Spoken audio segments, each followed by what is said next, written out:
Didn't you know?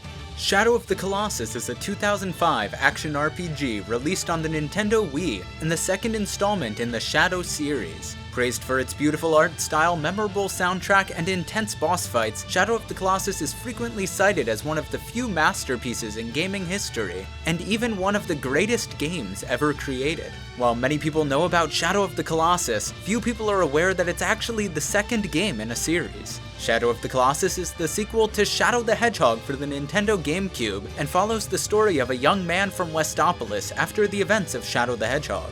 The main protagonist is Wander, whose name is a reference to how much of the game is spent just looking for the next Colossus to battle. The goal of the game is to resurrect a girl named Mono, who, as her name implies, fell ill due to suffering from diabetes. The player seeks to resurrect Mono by defeating 16 different Colossuses, because Wander believes that murdering those uninvolved will bring back his loved ones. He does this with the help of his horse Agro, who is used to get the attention of the Colossuses as an animal decoy. After each Colossus fight, the player finds themselves surrounded by several shadowy figures in the starting temple. While they may seem out of place at first, they're actually a reference to the main antagonists of Shadow the Hedgehog, the racially divergent extremist immigrants who work under Black Doom. After the loss of their leader, the group disbanded and turned towards the side of good. An Easter egg to this plot development can be seen right as the player defeats each Colossus. The player passes out from fatigue, and it is implied that they carried the player back to safety, aiding in his recovery.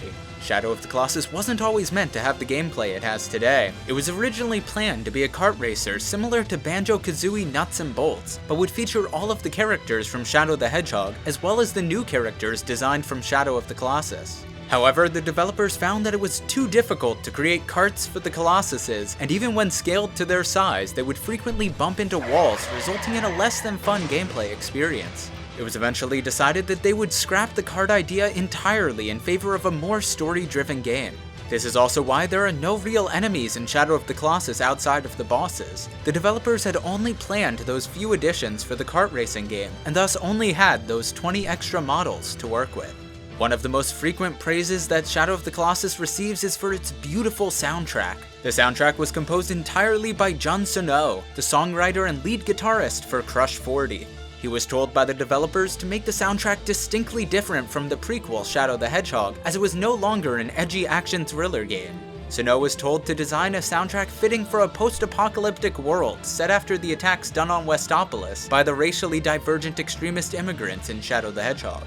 After 7 days straight of composing and recording, Sono is said to have come out of the recording booth and revealed his creations to the developers. They ultimately found the music to be too rock and roll based and edgy, though still fitting the description given to Sono.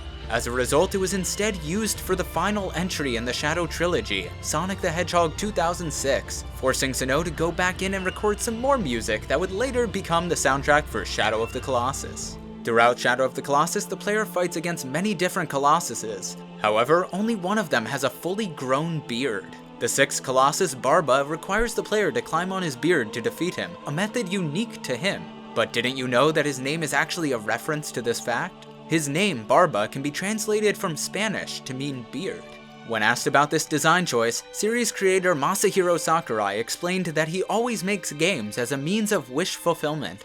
It's no surprise that I like to base my games off of my hopes and dreams. The Chao Garden was a way of sharing heaven with gamers, Melee was a way of experiencing Dragon Ball Z style fights in a game, but this one was solely for me, as a means of catharsis and vicarious living.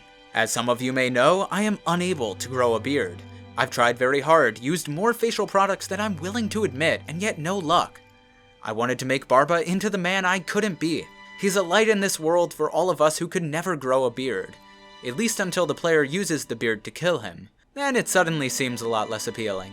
Coincidentally, 2 weeks after the release of Shadow of the Colossus, Sakurai's barber reportedly stopped seeing him for his usual Tuesday sessions. Didn't you also know that if you rearrange the letters in Alamar, you'll be able to see that it's actually an anagram for Ramillo, the last name of famous pediatric infectious disease specialist Octavio Ramillo? If you want to know more trivia on Pikmin and other obscure video game series, look out for the Didn't You Know video games episode on Pikmin. If you enjoyed this episode, remember to leave a like and press the subscribe button to show support. If you want the chance to see episodes a week before their release or choose what episode I work on next, consider checking out the Patreon. Thank you to the patrons listed in the description who are currently supporting the channel on Patreon, and don't forget to look out for new episodes of Didn't You Know Video Games.